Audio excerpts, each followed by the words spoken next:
사랑하는 성도 여러분, 예수 그리스도는 이스라엘의 목자로 오신 거예요. 이스라엘의 목자로 오신 예수 그리스도는 양들을 오른편에 두십니다. 그래서 오늘은 왜 우리가 오른편에 있는 양인가, 여기에 대해서 하나님의 말씀을 잘 들으시고 내가 주님의 오른편에 있는 양이심을 확증받기를 주의 이름으로 축원합니다. 첫 번째 한번 따라합니다. 베들레헴 떡집에 오신 양들의 목자이신 예수 그리스도. 미가서 5장 2절은 증가합니다. 베들레헴 에브라다야, 너는 유다 고을 중에 작을지라도 이스라엘 다스릴 자가 내게서 내게로 나올 것이라. 그의 근본은 상고의 태초이니라. 미가 선지자가 예수께서 초림으로 오시기 700년 전에 그의 근본이 상고의 태초이신 분, 그분이 베들레헴에 오셔서 이스라엘을 다스릴 목자가 된다고 예언하는 거예요. 그리고 700년이 흘러갔어요. 누가복음 2장 4절로 7절 말씀에서 요셉도 다윗의 집 족속인 고로 갈릴리 나사렛 동네에서 유대를 향하여 베들레헴이라 하는 다윗의 동네로 그 종로한 마리아와 함께 호적하러 올라가니 마리아가 이미 잉태되었더라. 거기 있을 그때에 해산의 날이 차서 맏아들라 강보로 싸서 그 위에 누웠으니 이는 사관에 있을 곳이 없음이로라 하였더라.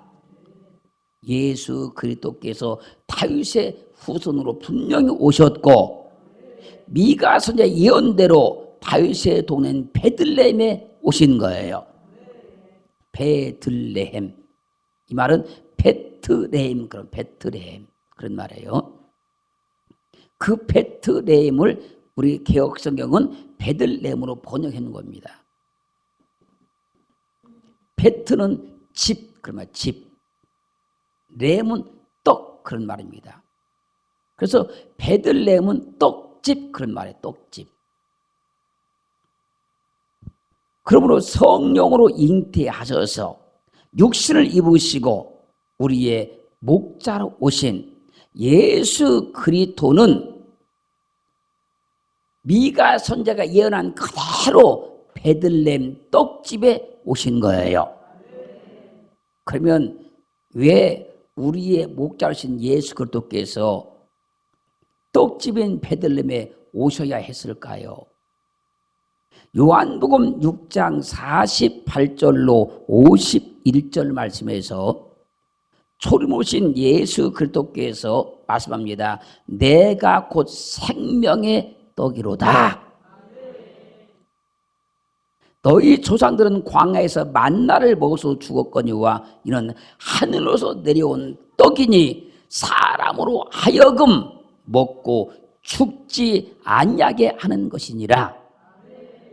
나는 하늘로서 내려온 산 떡이니 사람이 이 떡을 먹으면 영생하리라. 나의 줄 떡은 곧 세상의 생명을 위한 내 살이로라. 그러므로 목자로 떡집에 오신 예수 그리스도가 생명의 떡인 거예요. 베들레헴에 오신 예수 그리스도만 하늘에서 내린 생명의 떡인 거예요. 주님이 그래 친히 말씀한 겁니다. 나는 하늘로서 내려온 산 떡이니 할렐루야. 사람이 이 떡을 먹으면 영생할 것이다. 요한복음 6장 52절로 58절 말씀에서 떡집에 오신 예수 그리스도께서 내 살이 너에게 주는 생명의 떡이라 말씀하시자 이 말씀을 사람들이 전혀 깨닫지를 못해요. 그렇게 유대인들이 말하는 거예요. 이 사람이 어찌 능히 제 살을 주어 우리에게 먹게 할 수 있겠느냐. 그자 주님께서 내가 진실로 진실로 너에게 이르노니 인자의 살을 먹지 아니하고 인자의 피를 마시지 아니하면 너희 속에 생명이 없느니라. 내 살을 먹고 내 피를 마시는 자는 영생을 가졌고 마지막 날에 내가 그를 다시 살리리니 내 살은 참된 양식이요 내 피는 참된 음료로다. 내 살을 먹고 내 피를 마신 자는 내 안에 거하고 나도 그 안에 거하나니 살아계신 아버지께서 나를 보내심에 내가 아버지로 인해 사는 것 같이 나를 먹는 그 사람도 나로 인하여 살리라. 이것은 하늘로서 내려온 떡이니 조상들이 먹고도 죽은 것과 같지 아니하여 이 떡을 먹는 자는 영원히 살 것이라고 말씀을 하셨습니다. 그러므로 떡집인 베들레헴에 오신 목자 주님께서 생명의 떡이라고 말씀하신 것이고 하늘에서 내린 떡이라고 말씀하고 있었던 거예요. 사랑하는 성도 여러분, 양들의 목자이신 예수 그리스도는 하늘에서 내려온 산떡이니 생명의 떡이니 떡집인 베들레헴에 오셔야만 했던 거예요. 할렐루야. 두 번째 가사입니다. 양들의 목자이신 예수 그리스도는 베들레헴 떡집 구유에 뉘어졌습니다. 누가복음 2장 6절로 7절 말씀 보면 거기 있을 그때 해산날이 차서 맏아들을 낳아 강보로 싸서 구유에 뉘었으니 하나님의 본체로 계시다가 성령으로 잉태하셔서 육신을 입으시고 양들의 목자로 신 주님께서 태어나자마자 강보로 싸서 양들의 먹이통인 구유에 뉘어 놓았어요. 그래서 구유란 말은요, 파트네 그런 말인데 이 말의 뜻은요, 구유, 여물통. 구유는 양들의 먹이를 담는 여물통을 구유라 그러는 거예요. 시편 79편 13절 말씀에서 주의 백성 곧 주의 기르시는 양된 우리는 영원히 주께 감사하며 주의 영예를 대대로 전하리이다. 시편 95편 7절은 대저 저는 우리의 하나님이시요 우리는 그의 기르시는 백성이며 그 손의 양이라. 너희가 오늘날 그 음성 듣기를 원하노라. 시편 100편 3절은 여호와가 우리 하나님이신 줄을 너희가 알지어다. 그는 우리를 지으신 자시요 우리는 그의 것이니 그의 백성이요 그의 기르시는 양이로다. 우리의 목자이신 주님이 우리를 기르십니다. 우리는 그래서 주님이 기르시는 양입니다. 이사야서 53장 6절 말씀에서 우리는 다 양 같아서 그릇 행하여 각기 제 길로 갔거늘 여호와께서는 우리의 죄악을 그에게 담당시키셨도다. 요한복음 10장 27절은 내 양은 내 음성을 들으며 나는 저희를 알며 저희는 나를 따르느니라. 주님의 양이었던 우리가 그릇 행해서 잘못된 죄악의 길로 가셨다는 거예요. 그런데 우리의 목자이신 그분이 우리를 불렀습니다. 양인 우리가 그의 음성을 듣고 그분께 다시 나온 거예요.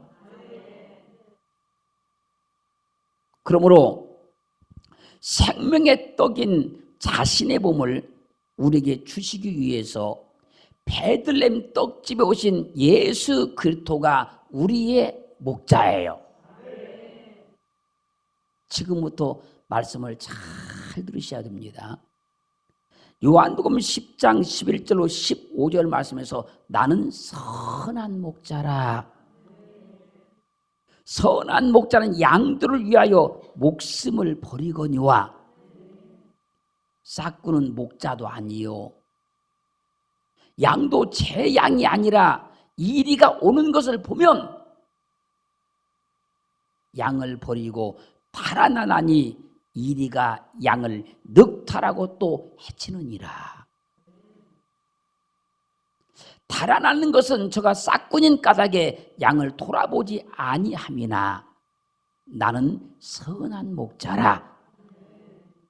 내가 내 양을 알고 양도 나를 아는 것 같이 아버지께서 나를 아시고 내가 아버지를 아는 것 같으니 나는 양들을 위하여 목숨을 버리노라. 양들을 위해서 목숨을 버린 분만 선한 목자예요. 그러면 양들에서 목숨을 버려야 되니까 양들이 그 살을 먹어야 되니까 베들레헴 떡집에 오신 예수 그리스도는 양들의 여물통인 구유에 뉘어져야만 되는 거예요.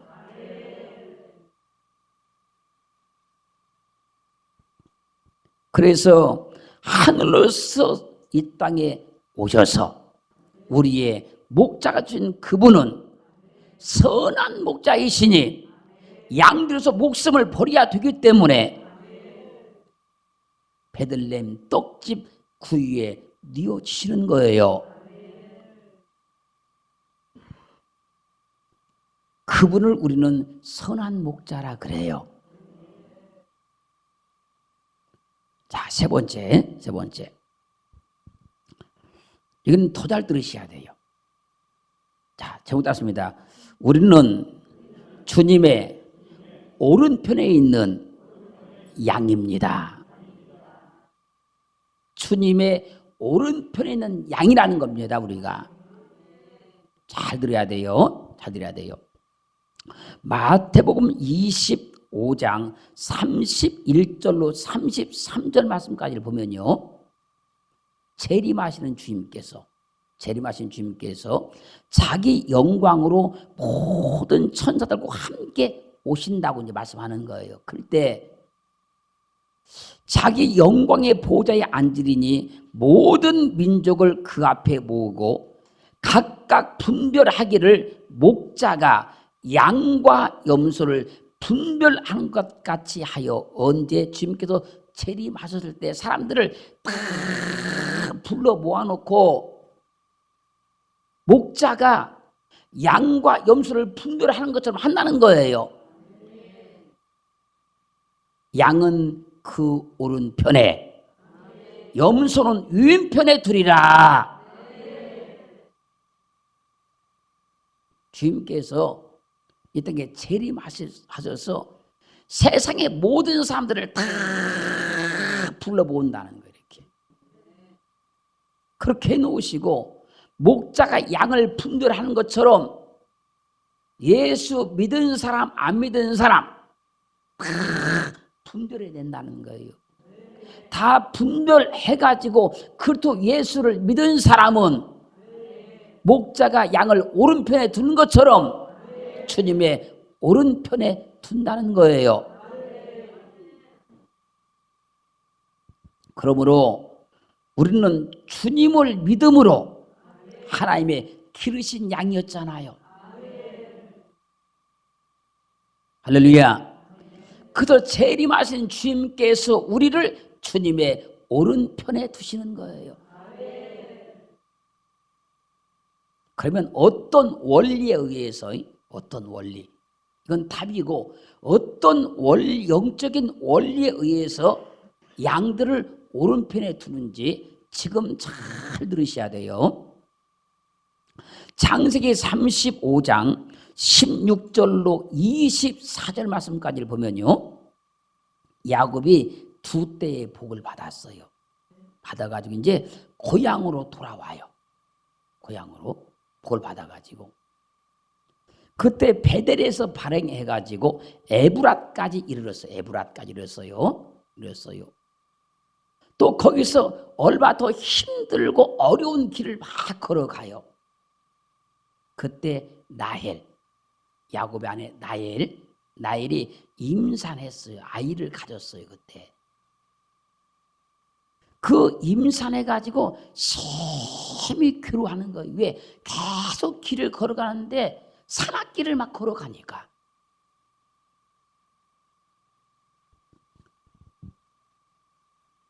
심히 괴로워 고통스러워해요. 그가 난산할 즈음에 산파가 나에게 말하는 거예요. 두려워 말라. 지금 그대가 또 등남하느니라. 아들을 낳느니라. 먼저 낳았던 아들이 누구죠? 요셉이잖아요. 지금 또 등남하느니라. 그자 그가 막 지금 난산이니까 막 힘을 쓰고 막 애를 쓰는 거예요. 죽기에 이르러 죽을 힘을 막 다해서 아이를 지금 낳는 거예요. 그러면서 숨이 떨어지는 그 순간에 아이가 응애 하고 나왔어요. 그때 그가 그 아이의 이름을 베논이라. 그리고 딱 숨이 떨어져 버려요. 그 베논이를 야곱이 베냐민이라고 이름을 바꿔요. 나엘이 죽으면서 낳은 아들이 누구라고요? 베냐민이요. 거기서 나엘이 죽자 에브랏 곧 베들레헴 길에 그를 장사 지내요. 베들레헴에 장사를 지내요. 그리고 야곱이 거기다가 묘비를 세웠어요. 묘비를. 그래서 지금도 그 묘비를 나엘의 묘다 그러는 거예요. 지금 잘 들으셔야 돼요. 라헬. 이 말의 뜻은요, 라헬 그런 말이에요. 근데 이 말의 뜻을 번역하면 암양이라. 암양. 무슨 양? 암양이라 그래요. 베냐민은 암양이 죽으면서 낳은 아들이에요. 이 베냐민이라는 이름의 뜻, 이 말 뜻은요, 벤 그러면 아들이잖아요. 아들. 벤 그 말은 아들이잖아요. 야민 그 말은 오른손 그런 말이에요. 그 베냐민은 암양이 낳은 오른손의 아들이에요. 암양이 낳은 오른손의 아들. 그러므로 암양인 나엘이 죽으면서 베냐민을 낳았으니까 베냐민은 양이란 얘기잖아요. 해석을 하면 베냐민은 암양인 나엘이 죽으면서 낳은 양이니까 오른손의 양이잖아요. 그래서 암양이 낳은 양은 오른편에 두는 거예요. 주님께서 재림하실 때 환경을 말씀하시면서 세상에 많은 사람들을 불러 모아놓고 목자가 양과 염소를 분별하는 것처럼 분별해서 양은 오른편에 둔다 그랬잖아요. 지금 베냐민을 낳았던 라헬이 암양이라는 이름의 뜻이고, 베냐민은 오른손의 아들이니까